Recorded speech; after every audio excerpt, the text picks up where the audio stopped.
Hello and welcome to the what are we calling it? What the heck did you just click? The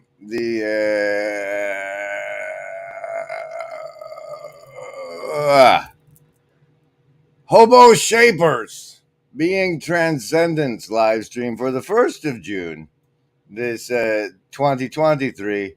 With the special thanks to the Shadow CABAL production executives that make all of this quite possible. And those of you who have donated recently have also been supporting to the medical care of that mother right there, and we appreciate that very much. It is not very early, Perry. It is very, very late. Very, very late. Good morning, Hezzy. Good to see you. Tayo, Ups, Clint. It's with an A, but yes, that's Perry. Welcome, everybody.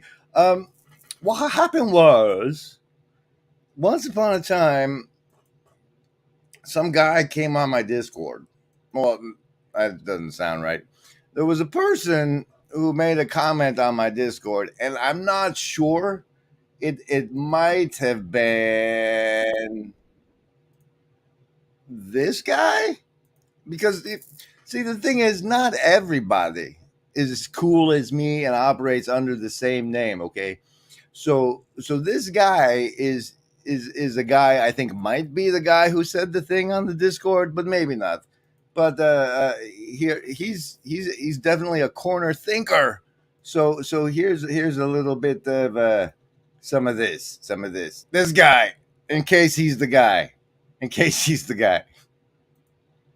To each of those arenas. And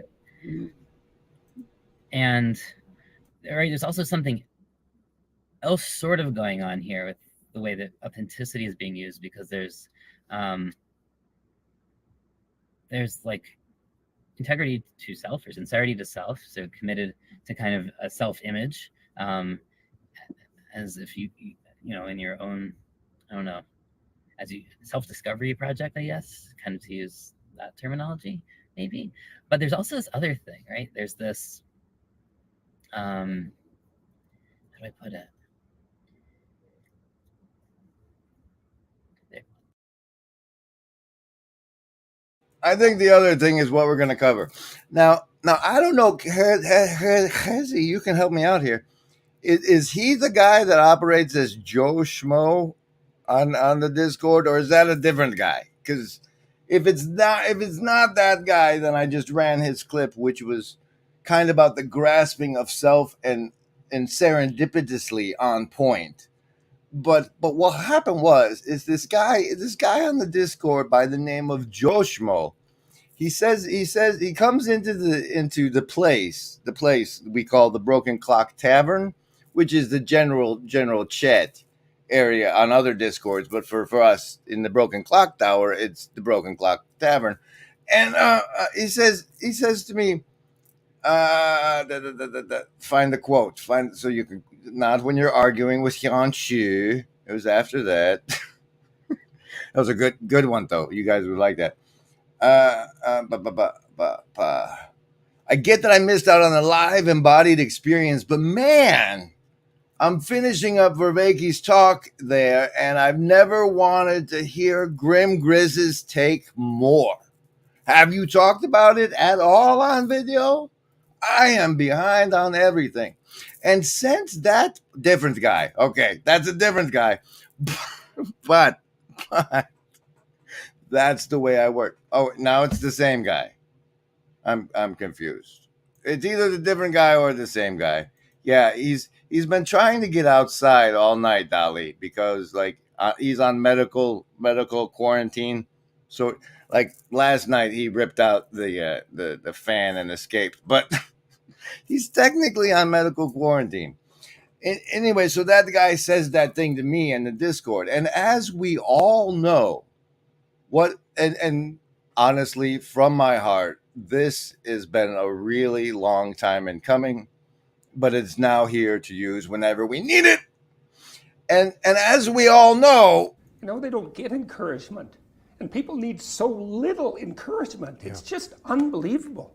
And so And as such, I've considered what I received in Discord as the encouragement, and so I've taken the time to go back. Oh, you can't see. These are notes. I've made notes, and this is going to be one of those big ass.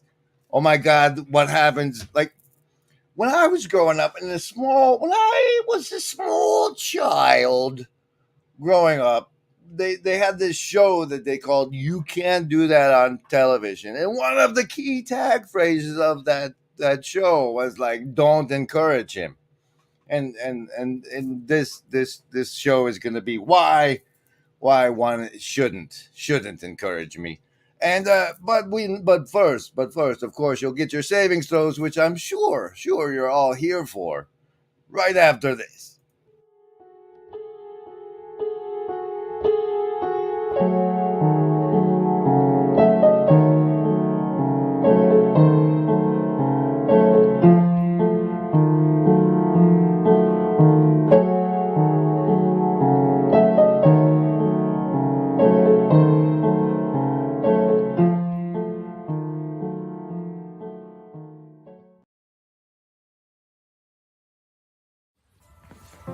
Hey there, I'm Chad the Alcoholic, and the creator of the Friday Morning Nameless channel. I'd like to welcome you to join us for the latest and greatest and most up-to-date information about all the things happening in this corner of the internet. I want to thank you for your time and your attention.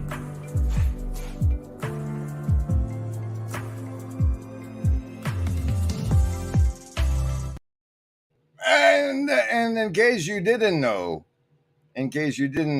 Chad also has a fancy pants Substack, which he's just dropped this new release, "Take Me Back to Eden."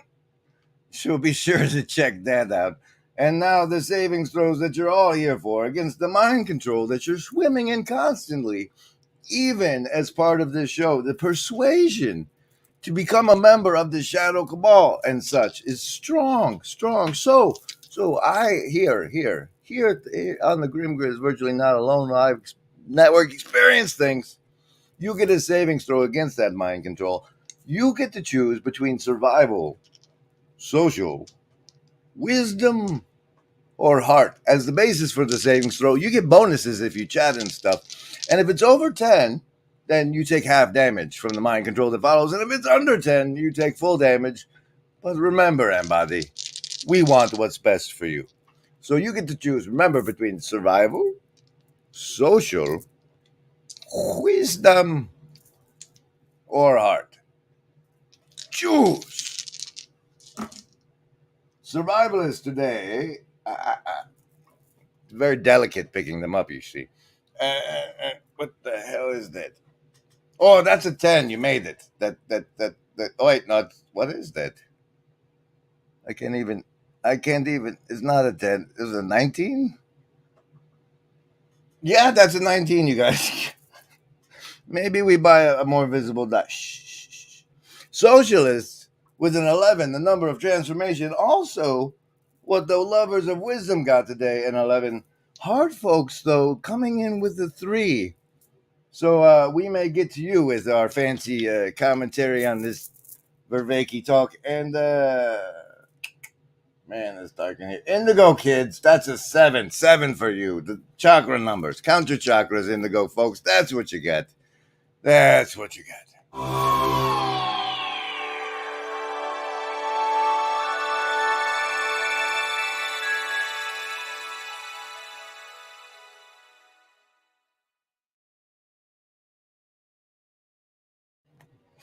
Now, since we're going over this John Vervaeke talk, this one here,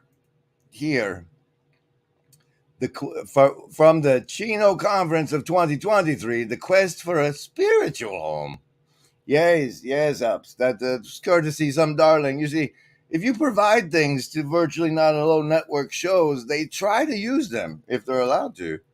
And but as we're going through this talk, I've assembled a bunch of timestamps because there's a bunch of it I'd like to go over, and I have thoughts that I've been encouraged to share. But I've assembled this collection of timestamps, which is supposed to be some sort of general overview. So let's see how that goes. Let's see here. It starts with this one. Oh, come on now. I'm doing a commentary on this thing. You have to play it.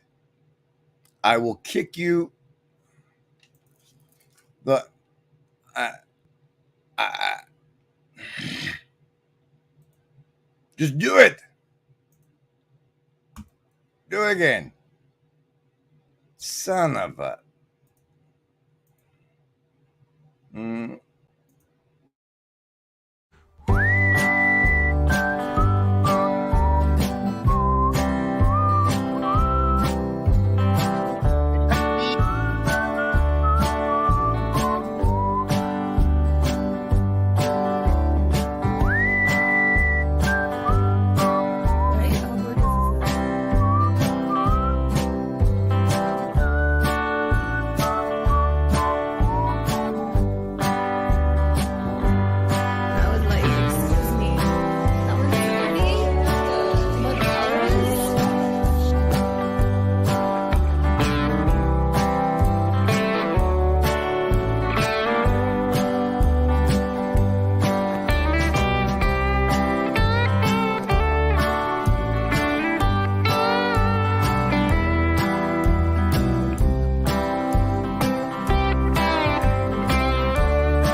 All right, all right. It turns out I just hadn't run enough commercials. We can do it now.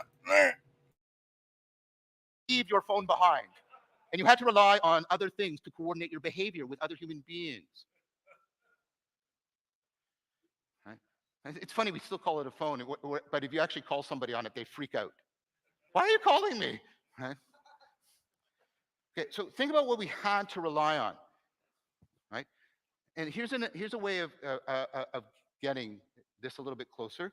So imagine a married couple that has been married for a long time because they love it, can rightly and deeply participate in ritual that is going on. Notice how the word ritual post-Freud has become the way of talking about an obsessive pathology. That's how far we've come.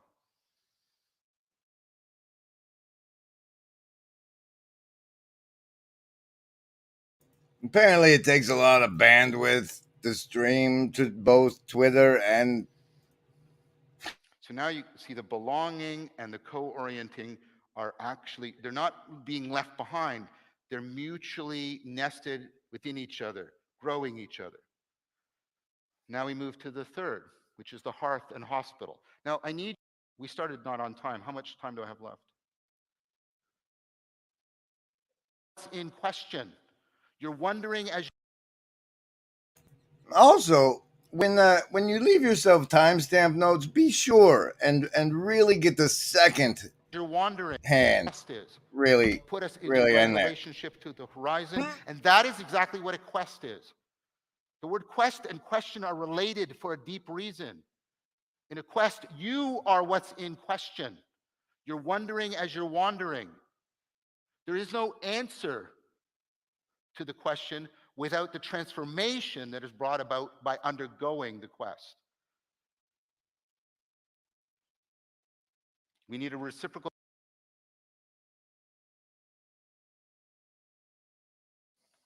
And I don't want to talk about this too much, right? Well, if you want to talk about it, I'll talk about it. I don't want to talk about it right now. But the advent of AGI, which is now on the horizon, and if you hear one thing I say to you, it's don't pretend that's not the case. Don't pretend that's not the case. We need the very best from all of us right now. And pretending it's not the case is not helping. It is harming.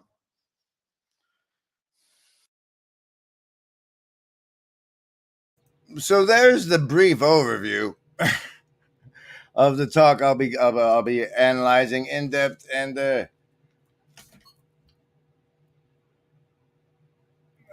I'm just gonna do it. right after this. Don't worry, Mom. I know all about cannibalism. I saw it on TV. See? It's okay. We saw it on the television. Remember it. We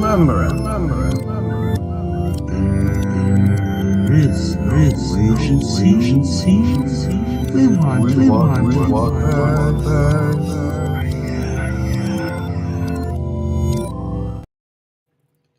Then it goes backwards and gets weird. Now, the first official timestamp in my notes that was clearly written in a legible hand is at 3 minutes and 14 seconds. So we will begin there. Or close enough. Shapers of their environment. There it is. And its niche construction is the idea. And the idea is this: organisms are not passive. They are active shapers of their environment. And then that shaped environment in turn shapes them. They shape the environment shapes them. And it loops like this. And you notice I do this a lot when I talk about 4E cog psi.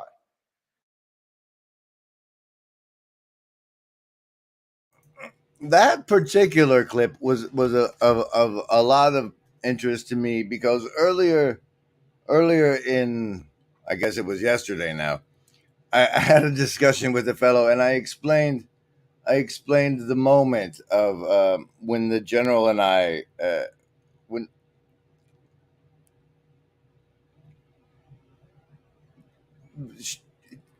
okay, so once upon a time there was a movie. Wait, it's a pap smear. Do the pap smear branding, dude. Just do it. All right, ladies and gentlemen. Whenever we go deep into the dark past of myself, we do what we call a pap smear, and this is the candy cane speculum monster. It's a past authoring thing. It's very complicated. But once upon a time, there was a movie called The Crow, and of the movie The Crow, one of the many things that stuck with me was the part right before he kills Tintin, when Tintin throws the knife at him and he catches it like this, and he says, "Victims, aren't we all?" And that stayed with me for a really long time. But when the general came and merged with my consciousness, that it was shifted to the realization that John just mentioned here, that we're all shapers, like that I'm here providing this virtually not alone experience is shapes your behavior because you're here, you know what I mean? And we are all constantly shaping each other. So shapers, aren't we all, was the first resonant thing in my review of this talk. And now the next part I thought extremely relevant. I'd like to comment on. It was here-ish. I don't know what he means by the immune crisis. In short, if you do not have a sense of belonging, you are in serious trouble. Mentally, physically, economically, behaviorally, socially. It's powerfully predictive of that. Next to knowing your IQ, I want to know if you have a sense of belonging. I want to know if you have a sense of meaning in life. And this is how there's two questions you can ask to get at, do you have meaning in life? What do you want to exist even if you don't? And how connected, how much of a difference do you make to it? So there's a quick and handy definition and a calibration test for your own sense of belonging. And so why don't you take this opportunity to answer that in the Hive Mind chat or in the comments if you're watching the replay? What do you want to exist even if you don't? And how much of a difference do you make to it?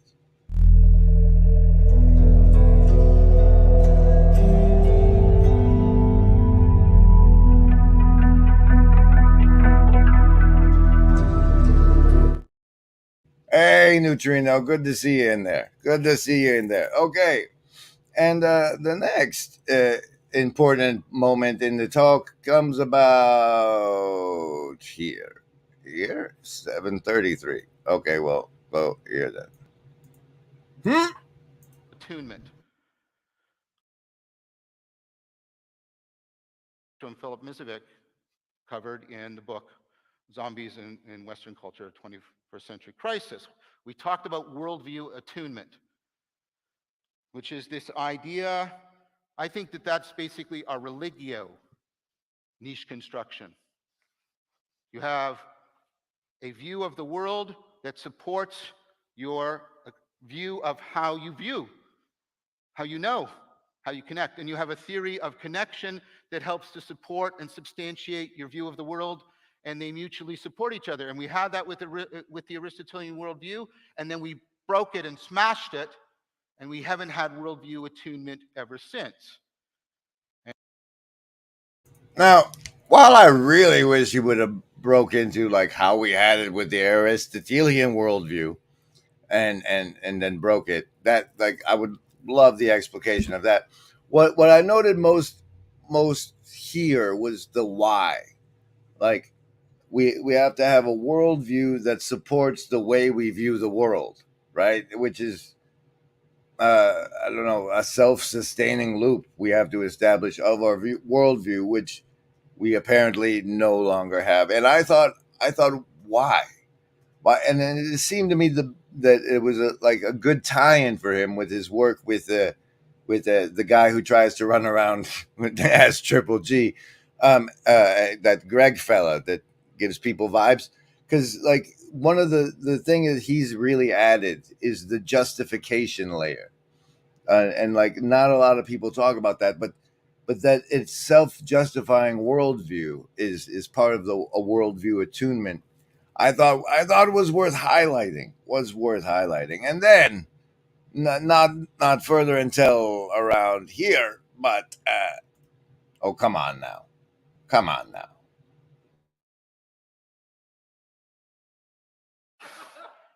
I'm failing, right? They're right in. Your heritage gave you the capacity for home range like any other organism, but it's a movable home range. Because you know what culture is? Culture is niche construction on methamphetamines. That's what culture is. Culture is, I'm going to go into this environment and I'm going to shape it and shape you so you belong there. That's what culture is. And that's a great power, but it's also a great uprooting. Because there's no place you naturally belong. Now, I wanted to highlight that at that point that the enculturation, the way we shape our young, like comes into play, like that we're shaping them to be towards individualized nodes and not the.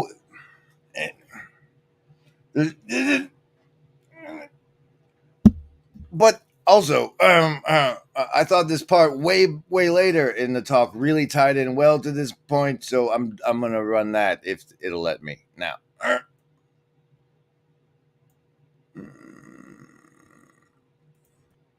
No matter how that are in are like right there, pregnant, like the path that's right there. And it's how I think. It's how I think about intentionality. And then we take the symbols right there, ready to be birthed, and then we have to set it into a ritual community, and that is what we do to make a home. A home is a machine in which symbol and ritual come together. And if you don't think that's what a home is, skip Christmas next time and see how everybody reacts around it. No, we're just not going to do. See, and I think I don't know if I ran the front part of that enough, right? But the culture comes to be enforced by shame and honor.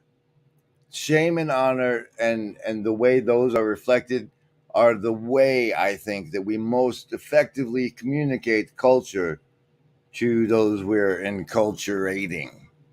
And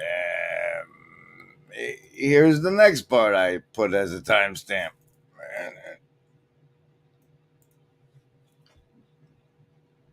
Coordinate our labor. We got the synergy of coordinated communication where, but also in order to do cheater detection.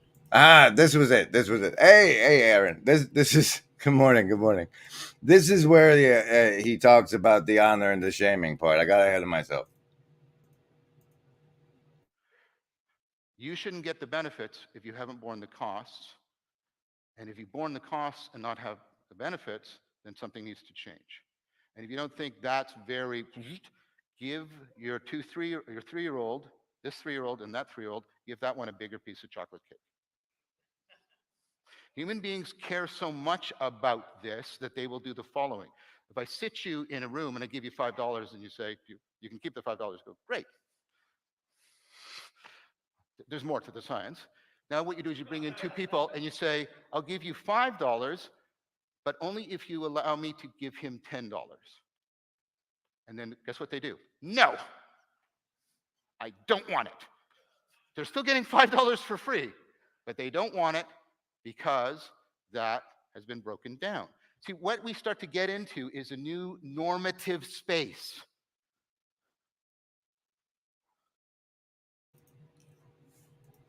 Now, I would like to really highlight at this point in my coverage of this talk the pareidolia that I experienced during it.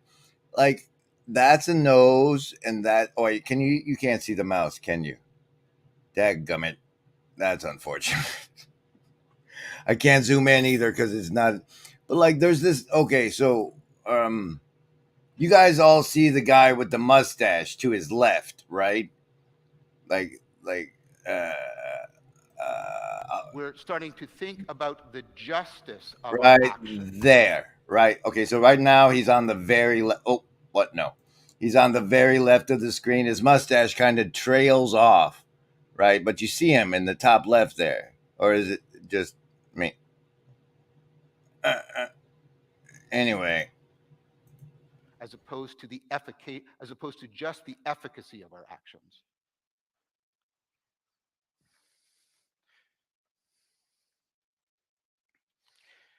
So we've got distributed labor. Now that requires something really, so far we've got this, right? Concern for justice, looking for cheating, but looking for honoring, because the opposite of catching a cheater is honoring somebody who's followed. see, he brushes over it really fast there, but really, I think those are the primary communicators of culture. Is like when the sponge children see us holding things up or putting things down, that level of enculturation. No, dude, these things, I'm glad you guys see the faces too. It's not just me. I'm glad you see that one at least, Clint. But it's not. They, as far as I could tell, this was just like crinkled up paper. You see down there. Wait, you don't. If you look down there at the bottom, you see how they're just kind of rolls.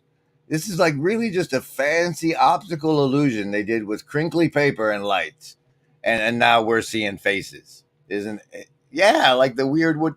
Yeah, they do look like that, but the and it's anyway the the culture and the shaming part and the way the holding up and the holding down, I thought was worth more attention than it was given. So there you go. And here's the next part. I skip over I skip over him explaining the way that we internalize that what we're doing in what he's about to talk about is his fancy cogsci knowledge is we already do it in our heads, and then so that and then this. For me. But but you see what you're doing? You're internalizing. Now the thing is you can't internalize forever. So what you have to do is you have to periodically all come together, the nexus point, and make sure the models all match, that they haven't got out of sync. And I will tell you that you are terribly fortunate that despite the fact that he just said Nexus, I am not bringing up the clip of me and Sally talking about the Fringe Nexus Cafe way back when. So the ability to go out and do distributed labor, which is how we build this, requires that we come together and have a common point, a common unity, a community in which we correct how the models get out of sync with each other. And that's what Paul, I think, and Jonathan are often talking about. Church can be a pretty shitty place. Because you have all these oh, that's not how it is. Now, what's really interesting is your brain actually works this way. So your brain faces a problem. It's actually not one machine. It's a machine of machines that can make itself into a new kind of machine, which is unlike anything we have right now yet. Right? And these can, well, we all know, they can work at cross purposes. They can be antagonistic. And that's how we achieve our optimal grid. Dr. Lenny Time asks, was Culture Club culture? It might have only achieved the level of cult. I am not familiar enough, but I don't know if it made it to culture. But what happens is first you get a group, and then the group forms a cult, and then if the cult gets big enough, it turns into a culture. And we're like bacteria that way, really. Really. But so he goes into how cognitively we do this, and then we figure it out collectively around the campfire that what we do on the inside can scale, it fractals up essentially to an externalized version where, and I think we don't, what we model is like basically a generalized orientation of the culture. Like when we all come together, we form a model of, like, in legal terms these days, it's like the reasonable man.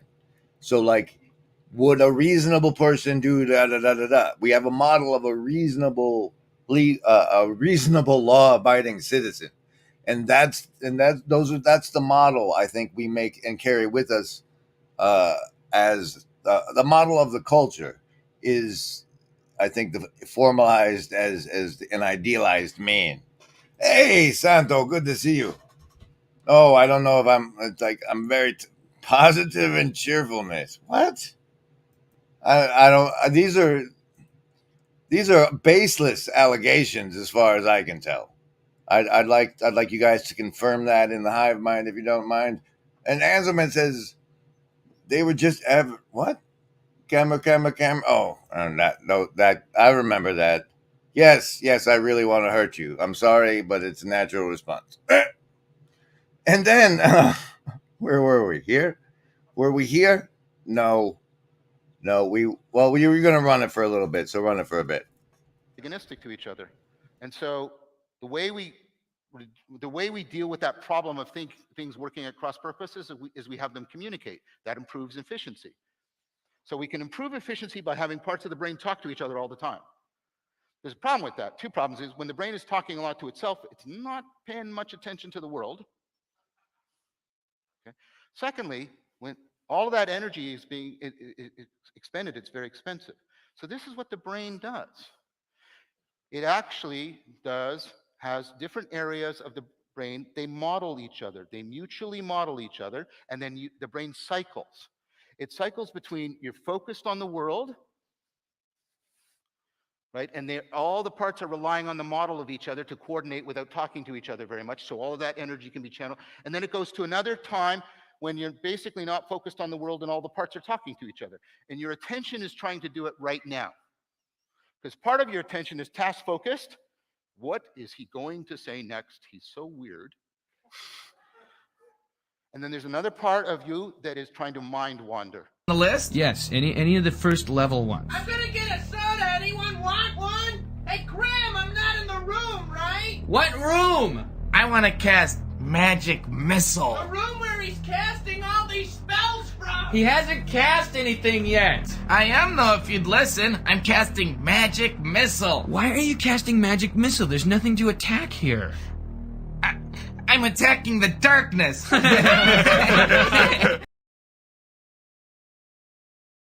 As a friendly reminder, you can help me attack the darkness by being the 33rd supporter of the Buy Me a Coffee, and that makes you a member of the Shadow Cabal of production executives.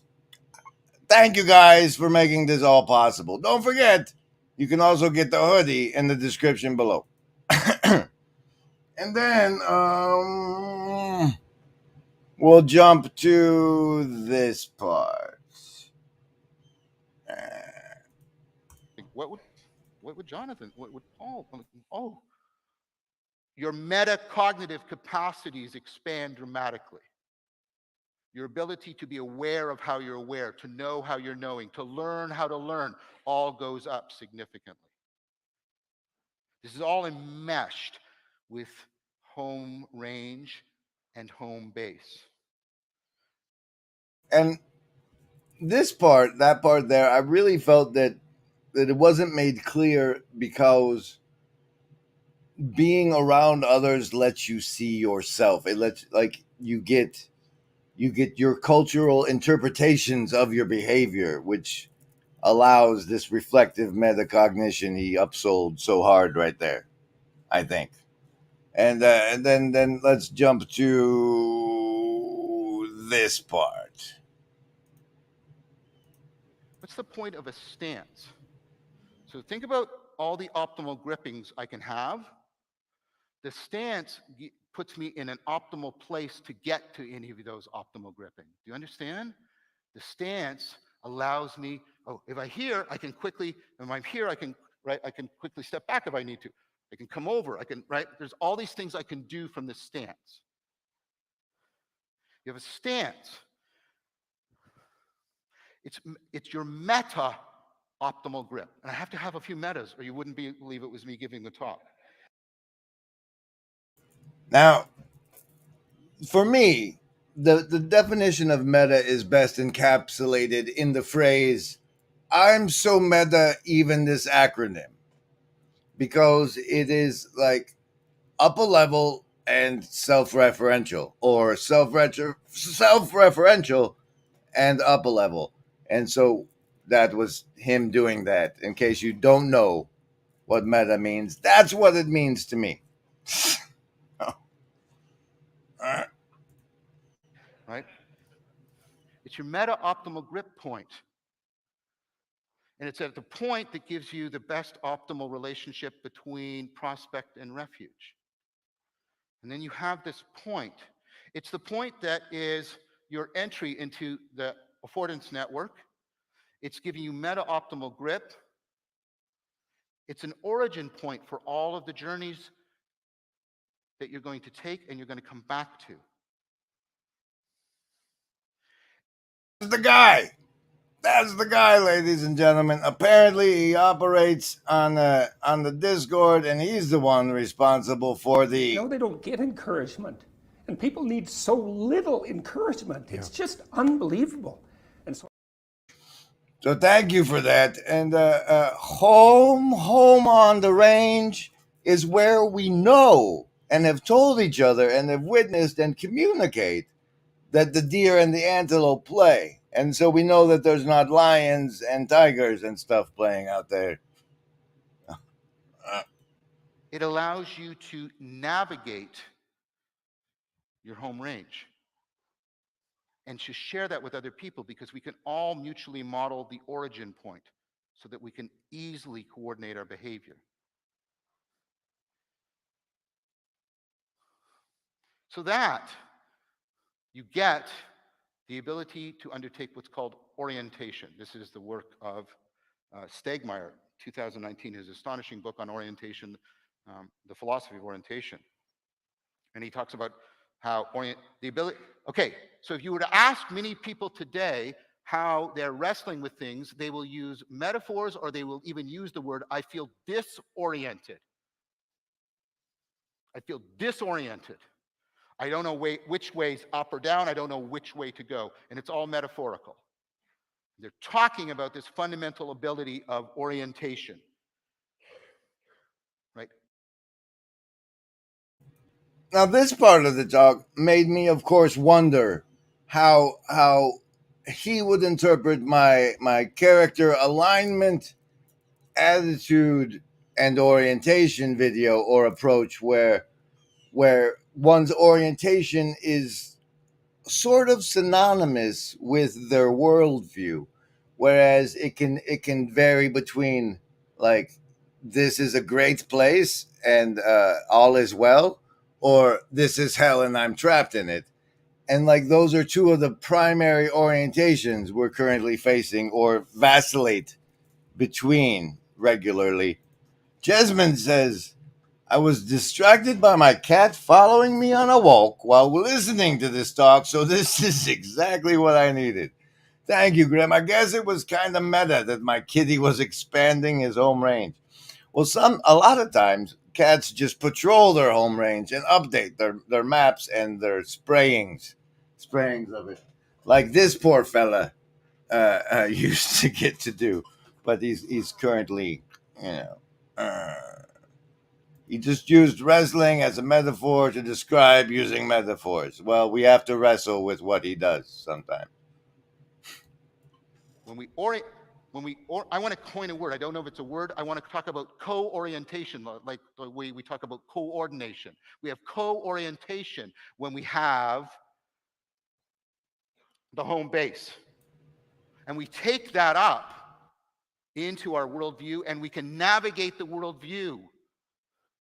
We can co-orient in that worldview and move around in that space so that we can coordinate our distributed cognition, access that collective intelligence. Now, there's something that I don't think I properly covered from the front of this that I'm going to go back to and cover now. And I'm sorry for not covering it properly, and it may take me a minute to find it, but it should be somewhere around here. Next to knowing your IQ, I want to know if you have a sense of belonging. I want to know if you have a sense of meaning in life. And then what do you want to it? So there's actually two sides. There's the result, which is belonging, and then there's the process, fitting in. This is and we've been using this language probably your whole life. Fitting in. I want to fit in. I want to fit in. I don't fit in. I want to fit in. I don't fit in. I do this. Right? Okay. Now that may not have been the part, but it was worth showing you that dance if you missed it. This is and we've been using this language probably your whole life. Fitting in. I want to fit in. I want to fit in. I don't fit in. I want to fit in. I don't fit in. I do this. Right? Okay. But listen to the language. Fitting in. Like this deep, connected, belonging, conformity, participating in. And I think this has a lot to do, I'll only do this a couple more times. I think this has a lot to do with recursive relevance realization. Okay. All right. So I can't find it. But he makes this big deal about how, like, normally they're all wishy-washy about how they say these things. But I got to find it. It's got to be at the front of that then, right? It's got to be here, maybe. Like a summative paper that predicts numerous mental, physical, social, economic, and behavioral outcomes. In short, the evidence is overwhelming. This is why when people say, I don't know what he means by the meaning crisis, in short, if you do not have a sense of belonging, you are in serious trouble. That's not it. That's not it. Hey, Gavin, good to see you. Culture is not your friend from the past. Welcome, Gavin, from the past. From the past, it can be so long as you don't disagree, right? There's your morning sip. But he goes off on this point about the way they're usually wishy about this stuff, but in this particular case, they say belonging is a need. And what I really wanted to highlight about that for the defense against the dark arts purposes is that it is such a psychological need that most people will readily accept anything that orients them just because it orients them. Like you tell someone, like if you get them disoriented, then it's really easy to get them to follow your instructions because it's so uncomfortable to be disoriented. And that's important because it's a vulnerability in our psyches that we should be aware of, particularly once we're disoriented.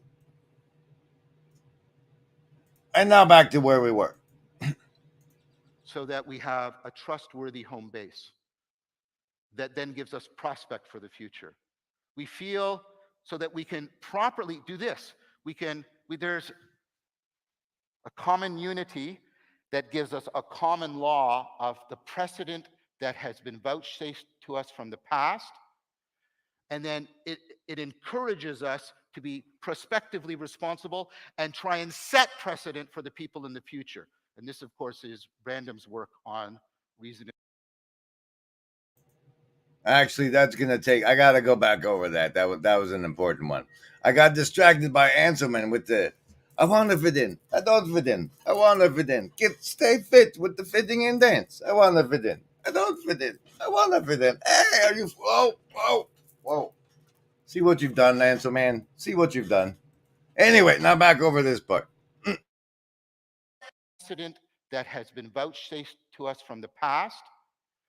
And then it encourages us to be prospectively responsible and try and set precedent for the people in the future. And this, of course, is Brandam's work on reason and philosophy, his new interpretation of Hegel, in that what we're trying to do is All right. So I don't know if this is the right part to say this. Like, it could be later. I'm supposed to say this, but this common law and this precedent and this center thing, like, he goes on to say how the hearth in the hospital is the center, and in the center of our town was a courthouse when we got here.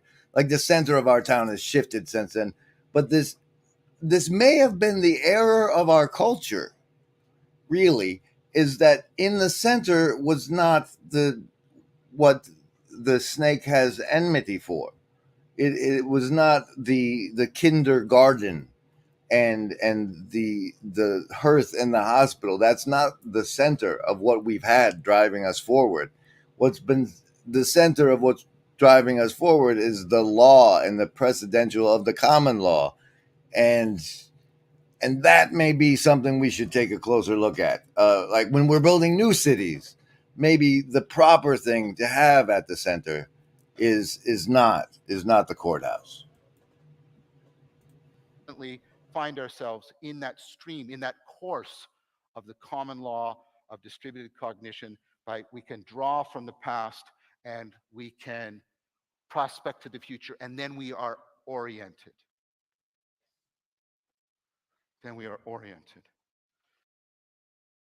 So there he defined being oriented as being able to draw from past wisdom and project potential futures, at least realistic ones.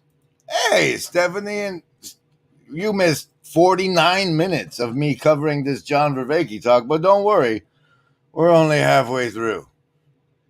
Yes, I don't know. Maybe somebody already has become supporter number 33, but if not, your opportunity is at the link above. Hey, Chris, good to see you. Good to see you.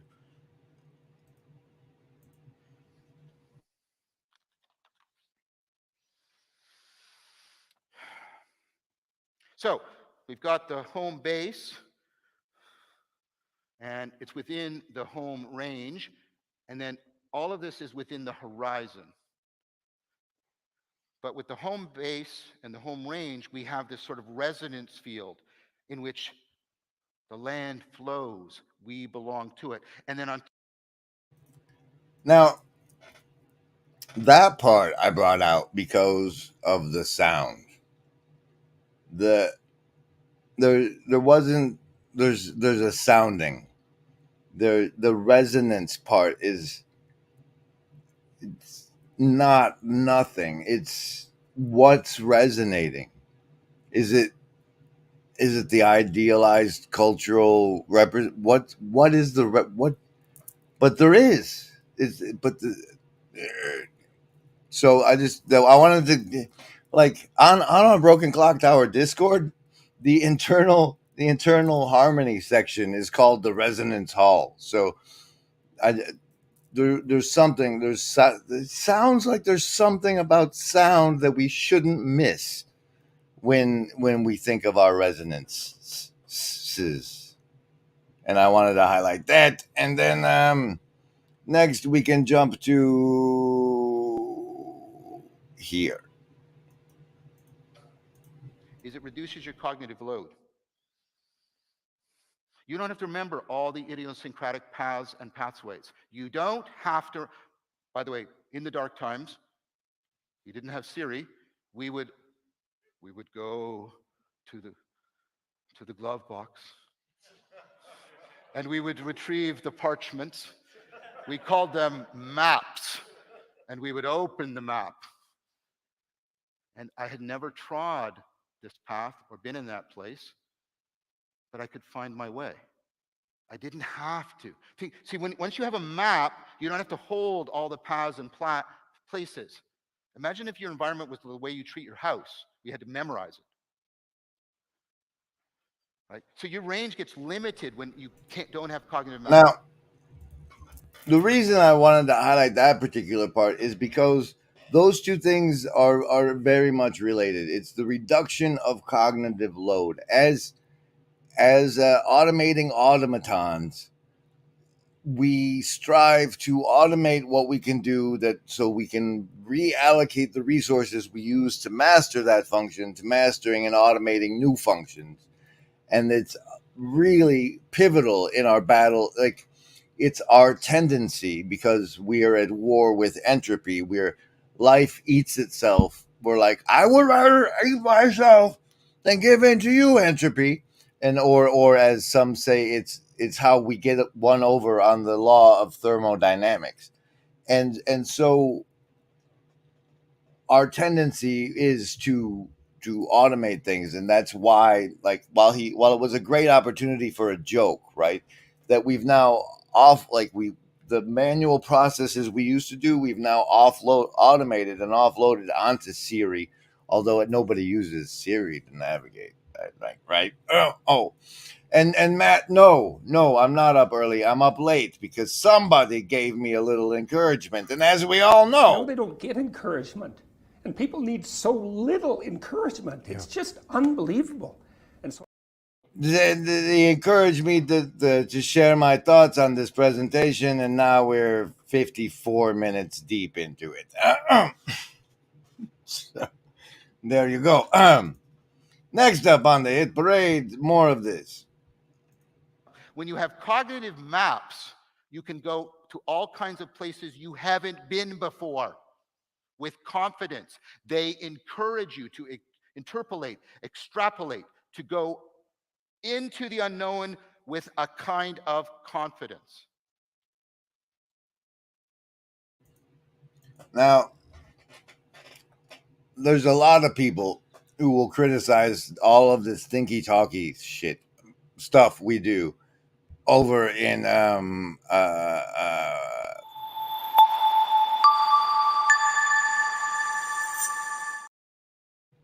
but in actuality, what we're doing in the thinky-talky stuff is trying to map the unknown present we are in as disembodied selves who go to who can okay, so as we've been covering in the telegraph series, right? The invention of the telegraph was when information was finally able to outpace physical travel. Like, I didn't have to carry the message, I could send it through a wire faster. Similarly, now we don't go to places, we just send our disembodied attention to them, such as the Broken Clock Tower Discord you can get to from the link below, where we do our work together. And there's a we in a place that doesn't exist because we send our disembodied attention there. And that humanity is at the point where we can do that requires additional mapping, which is a big part of all the thinky talky stuff. And apparently I have a lot of comments to catch up on, so here's this. Fuck what you heard! It's what you hearing. It's what you hearing. Listen, it's what you hearing. I'm hearing a couple things in that. I'm hearing beauty plays a role. Of course. I'm hearing also that whatever the subjective character of the experience that is elicited by the encounter is itself a measure of the value of the encounter, and is itself a measure of whatever the potential value is in continuing the relationship. Right. That's what you're hearing. And yes, I'm glad you also shouted them out, Marylander. The crinkly paper in the back, we've already experienced our pareidolia with. And if you'll notice over here on the top right, I got one face in the middle, and with a left eye. But if I scan down just a little bit further, I see a different face, and then there's a screaming little monster face a little to the left of that, and then a stoic looking maybe an orc, a stoic looking orc, top left of that. There's lots of faces in these. Good to see you, Marylander. Hello. Yes, there was a cognitive Mick-Mo. Good to see you, Mick-Mo. And then when we engage on the internet with our bad maps, we don't get really good feedback about how bad our... Yes, we do. If you ever need feedback about how bad your maps are, just head on over to Navigating Patterns. There's definitely a video about how bad your map is. Oh, what? Oh, man, there's a lot. You go test your map in a garden. Well, all right, yes, the map is not the terrain, but the maps can tell you where to fish. Like, why are you dissing maps so hard, Gavin? I don't get it. Live emojis? There's what are you talking about? What's that? I don't understand. Hey, Isaac, good to see you. I didn't say anything about producing good fruit. I said if you need somebody to tell you where your maps were bad. That's what I said.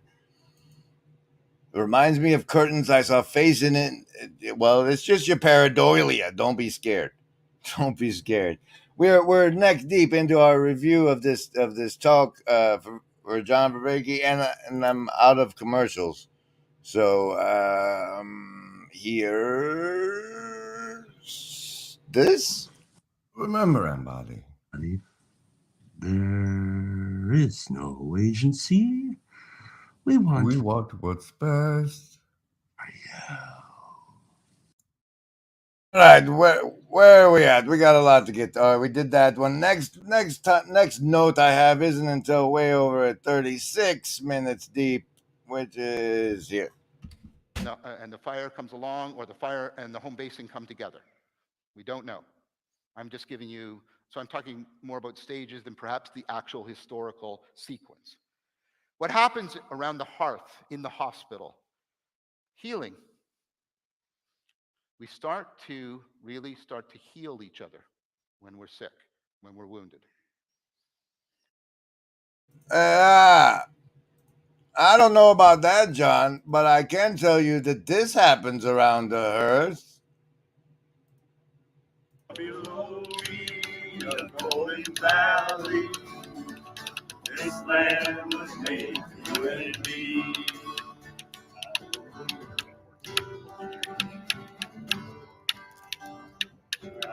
Okay, you want?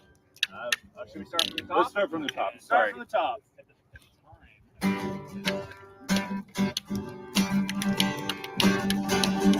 And is northern, this land is my land. From California to the New York Island, from the Redwood Forest to the Gulf Stream waters. This land was made for you and me.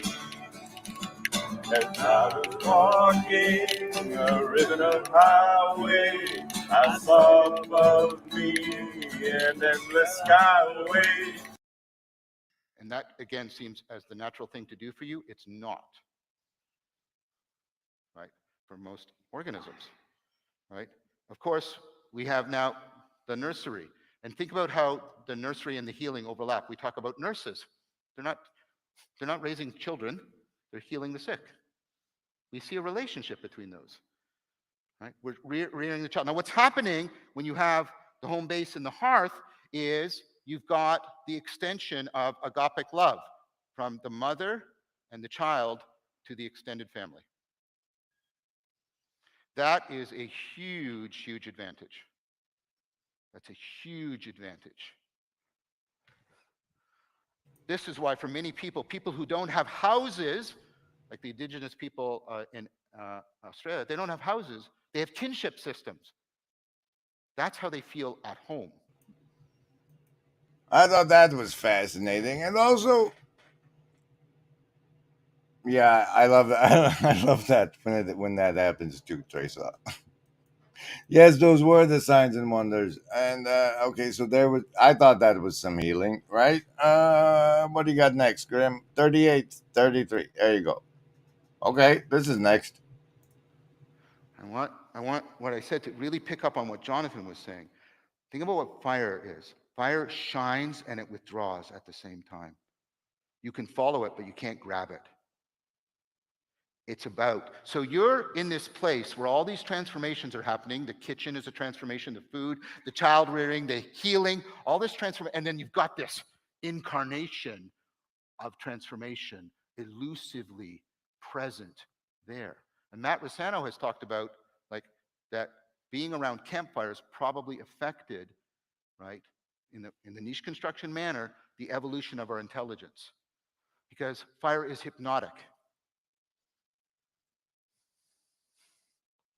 It's amazing. Human beings, chatter, chatter, chatter, chatter. You light a fire and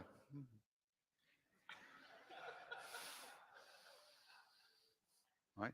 And part of the problem with the video world is it generates the campfire effect, but there's no campfire.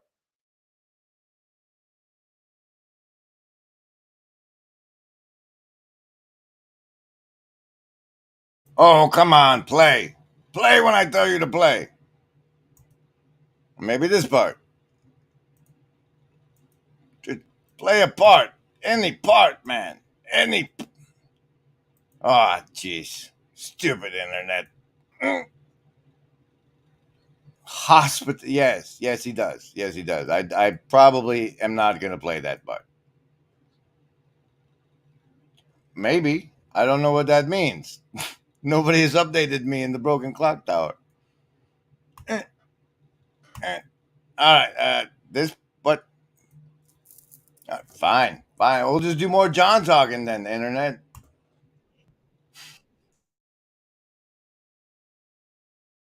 Like a video screen, which is lit, and I don't see the rest of you. You're very close. You're closer than you normally are with somebody at a campfire. Same with the video screen.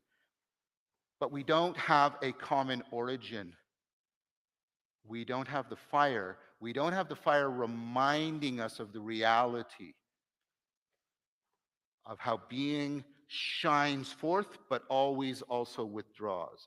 It's no wonder that Heraclitus, who brought the notion of the logos into philosophical and then ultimately religious use, chose the fire as the symbol of the logos. Which, of course, reminded me personally of this quote. Wait, are you showing anybody? No, no. Wait, there you go. Where it says, I indeed do baptize you with water to reformation, but he who after me is coming is mightier than I. What? Oh, Young's literal translation. Okay. Of whom I am not worthy to bear the sandals. He shall baptize you with the Holy Spirit and with fire.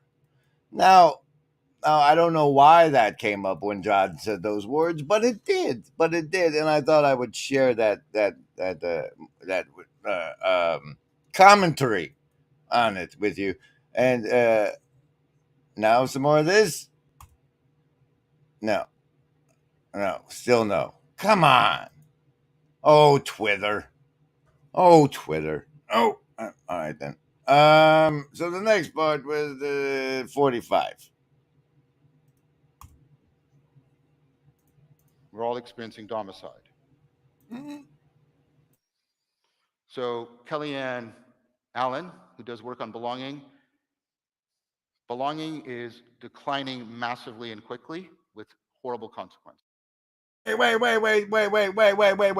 We missed a stamp. We missed a very important timestamp. I'm sorry. Sorry. Here it is. And then they walk out. And he said, that's a lot of Christianity today. And he's a Christian. Fire walking. Fire walking is a ritual around the world. Why? It seems so bizarre and strange. What's going on? Well, here's what's going on. When I'm walking on coals, they're actually slow conductors of heat. So if I walk fast enough, I won't get burned. But if I walk too fast, I'll kick up the coals and I'll get burned. So I have to get my timing just right. So I have all of this mindfulness about, I get right, I'm very mindful of a situation, so I get the timing just right. Now, do you think that ability transfers broadly and deeply in your life? You better believe it. So firewalking. Firewalking will and always remind me of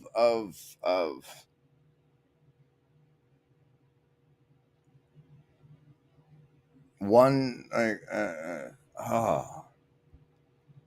I know it's like one chance out between two worlds. Fire walk with me from the Twin Peaks, where they tell me that the owls are not what they seem, and then later I find out that that they use a giant owl in the ceremony of the cremation of care, and yet John has explained to us that agency is our capacity for care.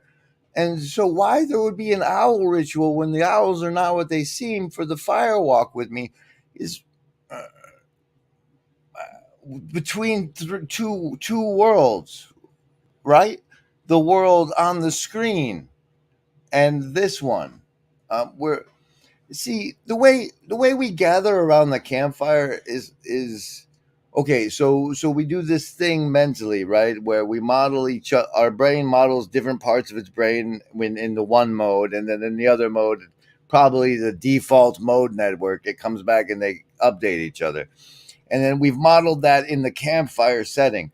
Similarly and differently, when we've gathered around the campfires and we've gone out and we update each other with what's out there, we also gather around the campfire and go inward and then update each other with what's on the inside. And I think that's worth mentioning. Okay. Now I'll go back to this part. You might have heard me talk about this. We're all experiencing domicide. So Kellyanne Allen, who does work on belonging is declining massively and quickly with horrible consequences. Undeniable empirical evidence. One sure measure, how many close friends do you have reliably going down?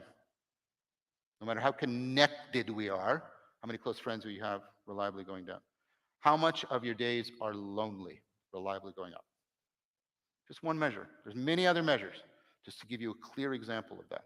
You know, and this is like, I've said this before, this is like something out of Orwell. The United Kingdom has set up a ministry of loneliness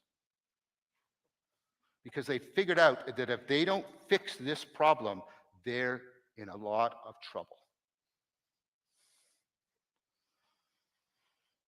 Of course, I don't think the United States will do such a thing, and Canada isn't doing anything right now. So,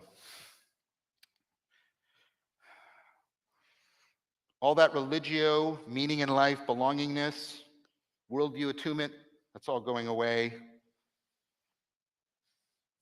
The loss of our awareness and appreciation of the non-propositional knowing so that we can rightly and deeply participate in ritual, that is going on. Notice how the word ritual, post-Freud, has become the way of talking about an obsessive pathology. That's how far we've come. All right, what I missed? I had to use the restroom.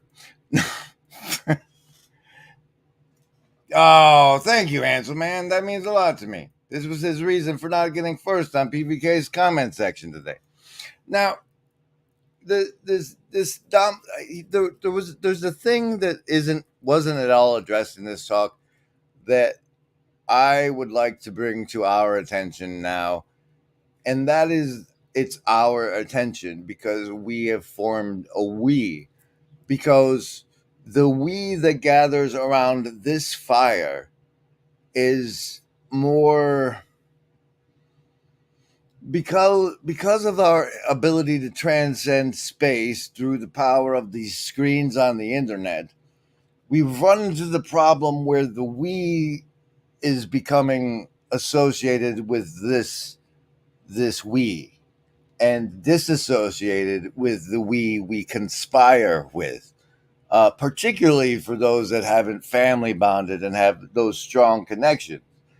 And so, like, the we at this conference is a weing that has manifest in the physical world of a digital campfire we that we call the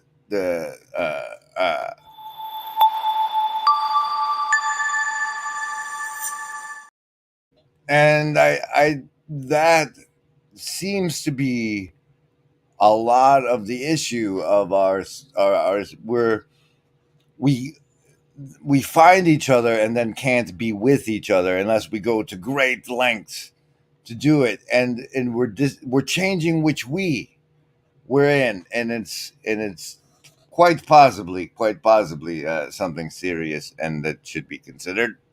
And I wanted to bring that point up there, and then I got some more around here apparently.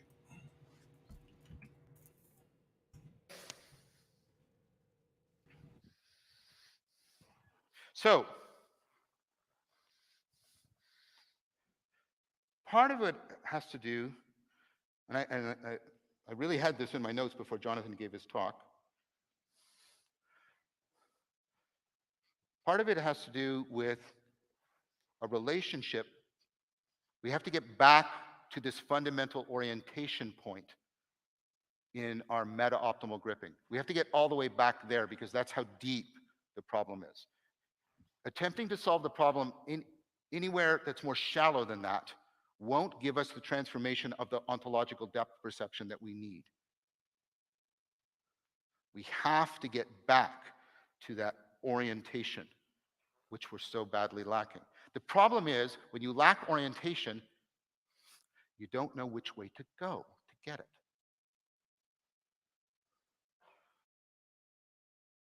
And you'll like pick up on what other people are doing and just follow along because you're disorientated. No. Where this we'll get there. We're gonna get there, Stephanie. That's where I want to go. But yes, is the virtual we campfire. I don't know.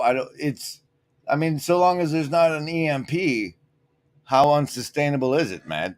And yes, those of you who made the P joke have apparently were the ones that failed your savings throws. The big we, the big we, the big we. Let's see. I have more timestamp notes, and we're almost there. Back to the one you included in the overview, actually, Grim. This 5133 one, yeah, this one, yeah. I want to talk about it. I'll talk about it. I don't want to talk about it. Oh, that one. But the ad. That's this one. Talk about this too much, right? Well, if you want to talk about it, I'll talk about it. I don't want to talk about it right now. But the advent of AGI, which is now on the horizon, and if you hear one thing I say to you, is don't pretend that's not the case. Don't pretend that's not the case. We need the very best from all of us right now, and pretending it's not the case is not helping. It is harming. Oh, well, you see, John, I can't help but pretend it's not the case because my hermeneutics of suspicion demand it of me.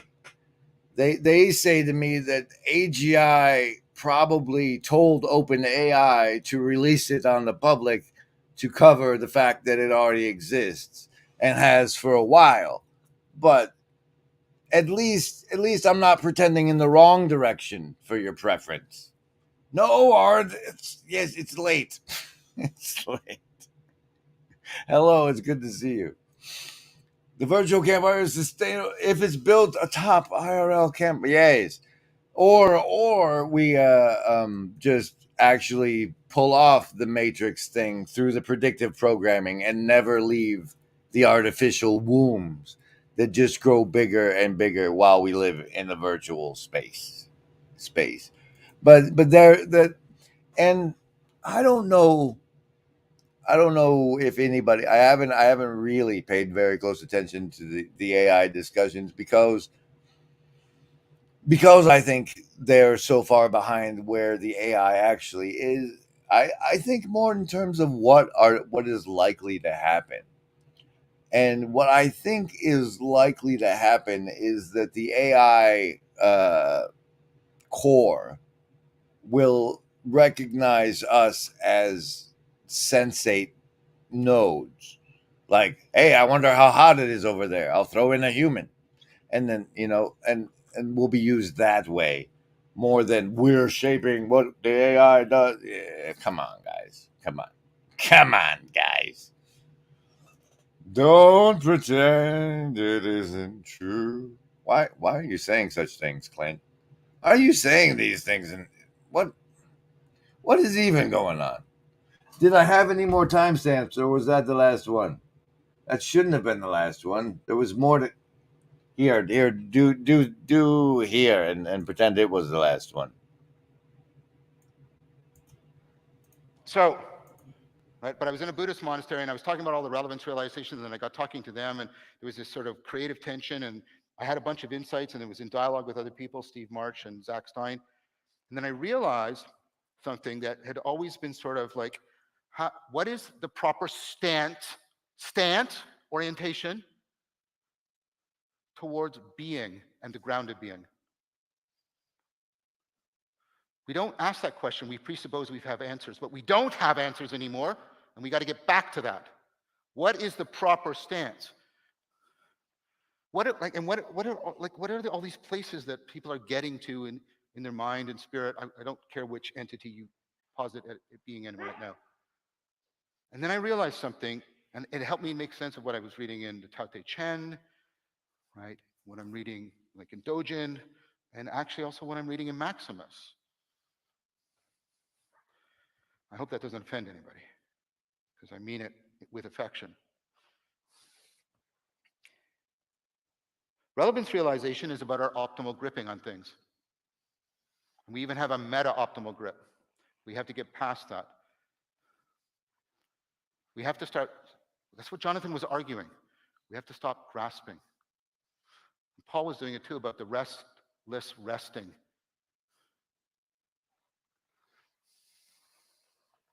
Relevance realization can come to the realization that it itself is irrelevant. That what is not needed anymore is what relevance realization does, which is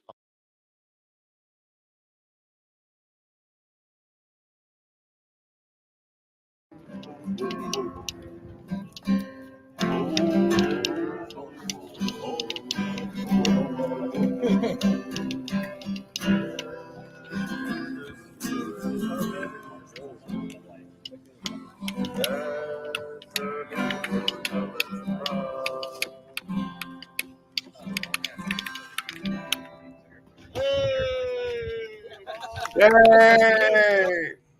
So the grasping of the self, the idolatry of the self, the notion that you are a self that can be anxious and try that doesn't fit in. The notion that you're a self that doesn't fit in is a fictional lie that is essentially the fall, the creation of the analyzer self, the upper level self-referential self pulls you up and out of the transcendent state of beingness, which is the garden, when you know that there's nothing you can do wrong, that just being yourself is you shining the light of creation on creation, etc., etc. I hope that this has been enjoyable for you all, and I hope that part really landed and sits with you. And more signs and wonders. Well, as if that was a request and not an indication of what you just saw. Let's see if this plays. No, it's gonna spin again. I don't know if I can. No, that's not what he said. Well, that's sort of what he said, right? John, let's go what he said. Being, to this being, to this being, to this being, to all of these beings. But when I want to be in relationship to the ground of being, I have to give up relevance realization. I have to get to a state where I give up that most fundamental human need to grasp. And it's hard for us. Think of it. This metaphor is the comprendre. This is the metaphor for getting it, for understanding. But I won't understand. I can't. Right. But then you get what you really want. You get the place where you have the stance towards being, towards the ground of being, towards the no-thingness behind and within. Maximus has this great thing, right? I really love it, where he says, God is inside of everything but not enclosed. And he goes on, and his was essentially the same as mine, but they don't like to highlight the we that we identify with as the fall as much, because that's the one that buys things. It's the fallen one that buys things. Ooh, a sleazy tea room in Jerusalem, and we'll work it out. I'm very excited. Thank you guys for thanking me, and special thanks as always to the Shadow Cabal, who has made all of this possible. Well, you might be part of. I don't know. Some of you are, and thanks for that. Thank you, Stephanie. Thank you all for being here, and I hope this was sufficient for my thoughts. Thank you once again for the encouragement, Joe.